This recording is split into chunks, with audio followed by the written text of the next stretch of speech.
ব্যবসায়ী, ধরুন আমি আপনাকে বললাম কাল সকাল ভোরে 5টায় একটা ব্যবসার ডিল আছে যেখানে আপনি $1 মিলিয়ন পাবেন। আপনি কি সেই ডিলে যাবেন? আপনি বললেন হ্যাঁ, কিন্তু আপনি তো সকালে উঠতে পারেন না। না না না, $1 মিলিয়ন জন্য আমি ঘুমাবই না।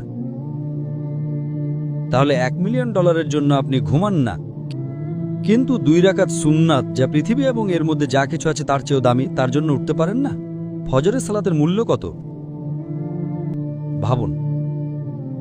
সমস্যা হলো আমরা হাদিস শুনি কিন্তু বিশ্বাস করি না, কোরআন পড়ি কিন্তু বিশ্বাস করি না। আল্লাহ বলেছেন,